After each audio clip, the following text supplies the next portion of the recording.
2025, the year reality outpaced the script. On the grand chessboard, pieces that seemed fallen returned to the game, more aggressive than ever. We witnessed the clash between the old guard and new voices. While some screamed for freedom, others imposed silence through the force of law or the force of arms. From Tehran to Tel Aviv, from Kiev to Moscow, diplomacy died. Dialogue was replaced by the sound of sirens and the trail of missiles.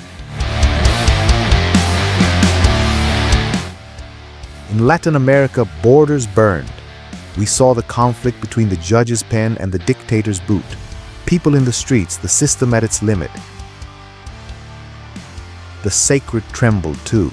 The world stopped to say goodbye to an era at the Vatican, only to see a new face assume the weight of the cross in times of turmoil. There was no truce. There was no neutrality. It was the year every nation had to pick a side in the train. But what did it all really mean? The answer only becomes clear if you piece every fact together, right to the very end. 2025 wasn't just another year gone by, it was a warning, but few noticed.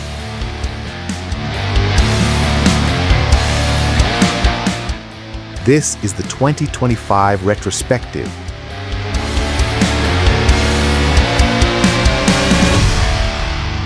This is global history. Facts about everything and everyone.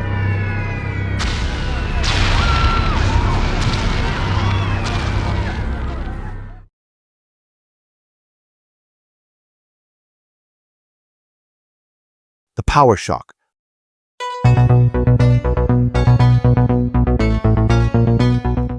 Trump's return to the White House is not just a change in administration, it is institutional vengeance. In his inaugural address, the tone shifts from political to an ultimatum against the deep state. He makes it clear that the era of globalism is over and that every alliance will be reviewed under the lens of America first. This new, aggressive stance dictates the immediate rhythm of the global economy. This aggression materializes instantly in the tariff shock. Trump does not bluff. Surcharges of 25 to 100% hit China and reluctant allies. But the ambition goes beyond trade. Proposals that seem unreal emerge, such as the purchase of Greenland for strategic reasons and the naval blockade of the Panama Canal for rival ships. The message is clear: the United States has returned to using its brute force, and this directly pressures its southern neighbors. While the North tightens the siege in Brazil, internal tension reaches a breaking point. The actions of Alexandre de Moraes, once seen as institutional defense, are now openly questioned as abuse of power and prior censorship. The atmosphere in Brasilia turns sour, and the word impeachment, once a whisper, begins to echo in the corridors of the Senate as a real possibility and no longer theoretical. Brazil's legal instability doesn't go unnoticed in Washington. With the new Republican government, the diplomacy of appeasement ends. The American Congress invokes the global Magnitsky Act. What was once just rhetoric becomes sanctions. Visas of Brazilian authorities are cancelled and offshore accounts are frozen. Brazil enters the list of democratic risks, isolating the federal government. In contrast to Brazilian isolation, Argentina becomes the favorite laboratory of the new global right. Milei's extreme reforms begin to show visible results, with mass privatizations and a stabilized dollar. Buenos Aires automatically aligns itself with the United States and Israel, creating a brutal contrast with Brasilia. The continent is divided, and it is in this fractured scenario that the cracks in the financial system begin to appear.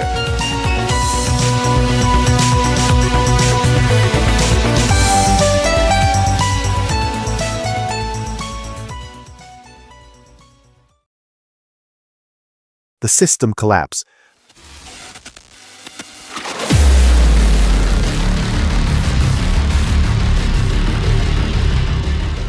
But the real fragility is not in politics. It is in the servers. The unthinkable happens. A coordinated banking blackout locks SWIFT systems in the West. It is not just the card that gets declined. Billions in assets momentarily disappear from screens. The panic is not on the streets, it is silent and digital. Trust in the traditional financial system, which was already fragile, finally cracks. While the West tries to reboot its servers, the Eastern Bloc acts. The BRICS alliance exploits the vacuum of trust and accelerates the launch of its currency backed by gold and real resources, not digital promises. What seemed like a distant project becomes the immediate refuge for nations that no longer want to depend on a vulnerable and politicized dollar. American monetary hegemony suffers its hardest blow.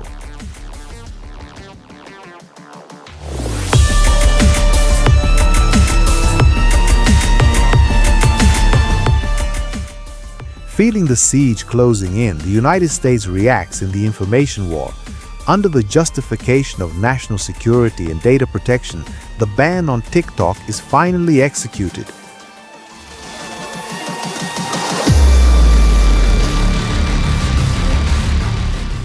Millions of screens go black. It is not just about dancing videos, it is the American government cutting off the main channel of Chinese influence on American soil and forcefully retaking control of the internal narrative. Without their main platform and threatened by automation, the creative class reacts. The creator strike explodes. Artists, writers, and influencers initiate a massive boycott against big tech companies that use their data to train AI. It is the revolt of the human against the algorithm. The social system is collapsing, the money froze, the social network fell, and those who create content stop.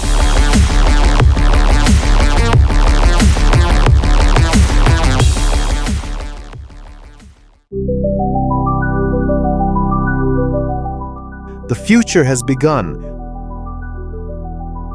While society fights, technology takes a quantum leap. Neuralink receives the authorization for implants in healthy humans, not just for medical purposes.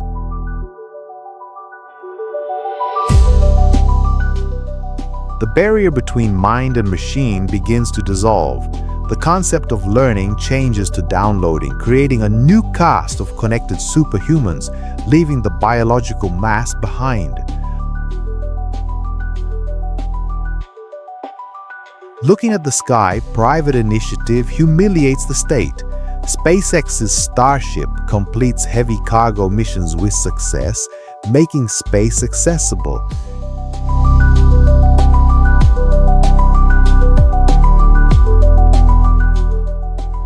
In contrast, NASA's Artemis II mission suffers new bureaucratic and technical delays. It becomes clear that humanity's future off Earth will not be led by country flags, but by corporate logos. Amidst this race, the universe sends a reminder of our insignificance. The interstellar comet 3I, Atlas, crosses our solar system. Bright and visible to the naked eye, it becomes a global spectacle that, for a brief moment, makes humanity look up and forget the screens.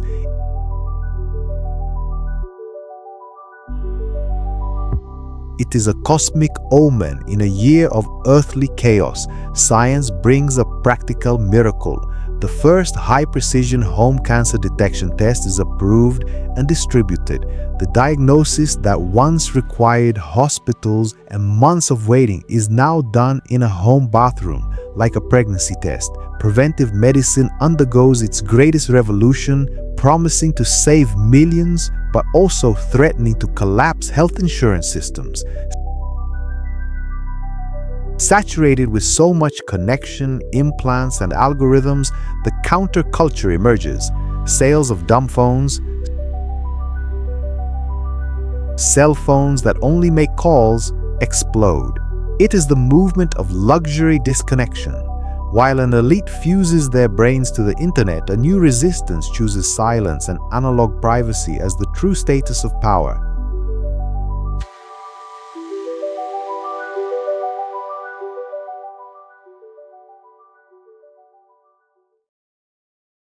Tears and fire.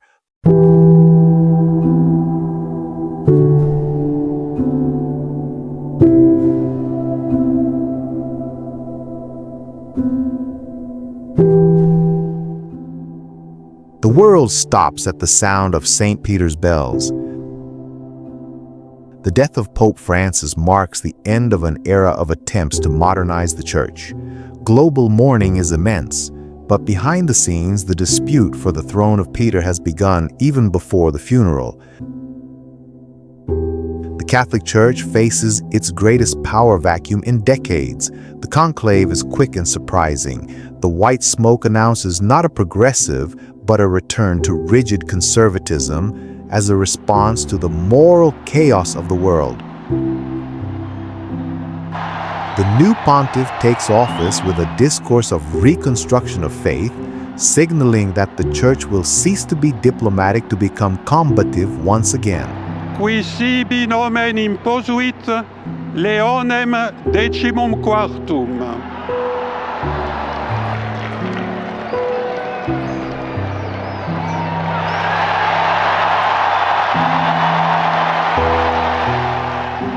Radical, and it's against our traditions, our norms, and our culture. Polarization reaches its bloody extreme.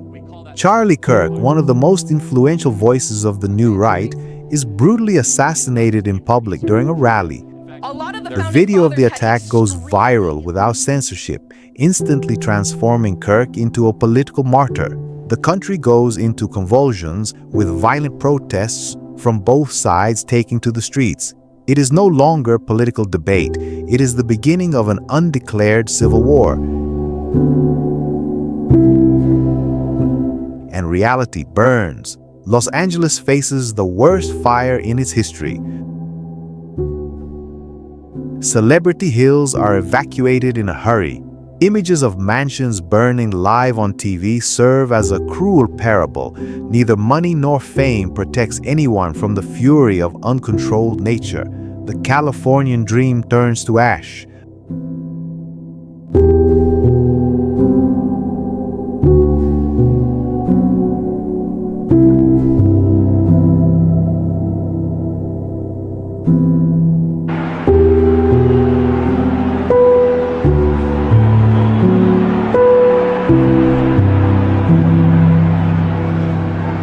Amidst mourning and fire, football offers the necessary opium.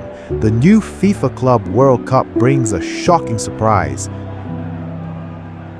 As to be able to read that first ball and get in the way. And he comes from Alex Telles. Against European billions, Brazilian clubs, playing with a forgotten passion, defy the odds and break the bank. It is the joy of the people, David against Goliath, providing the only moment of genuine celebration in a year of tears.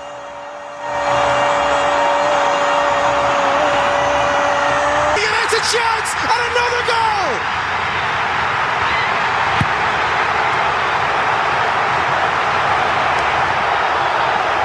The experienced duo for Flamengo. First it was Enrique, now it's Danilo at the back post. Chelsea are rocked as the Brazilians Flamengo take the lead.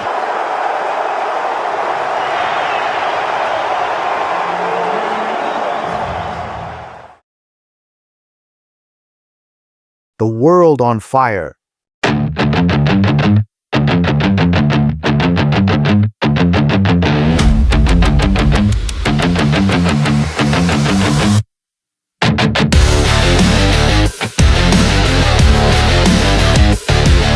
The party is short-lived.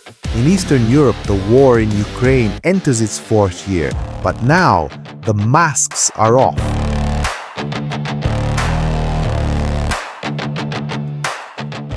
It is no longer a war for territory. It is a war of annihilation. The use of heavy weaponry increases. and Western fatigue in financing the conflict opens dangerous gaps in defense lines.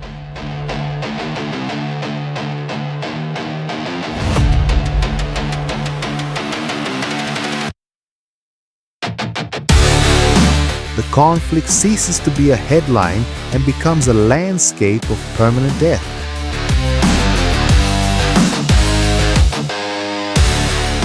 Israel is at war.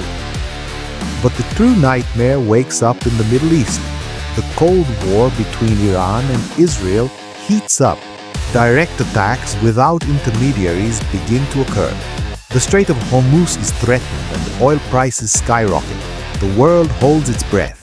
Because this is not just a regional war, it is the trigger for a nuclear conflict.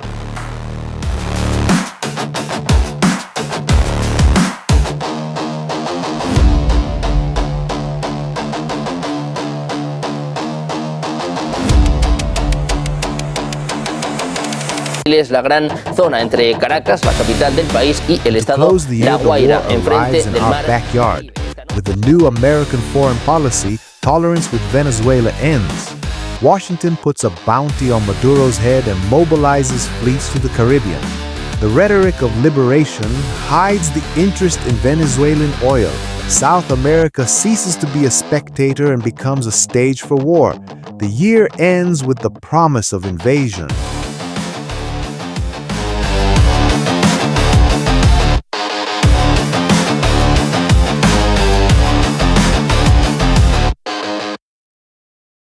Endgame.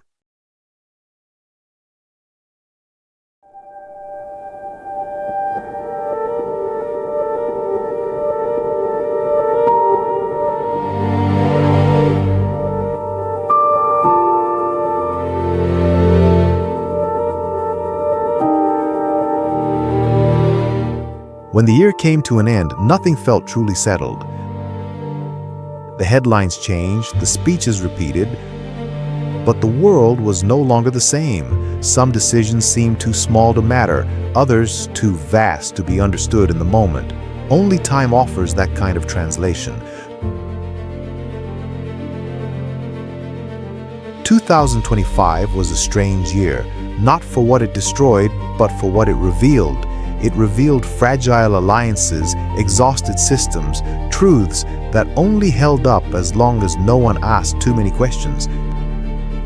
Many moved on as if nothing had happened. Others felt it, without being able to explain, that something had been shifted out of place. Because certain years don't announce change, they simply leave scars.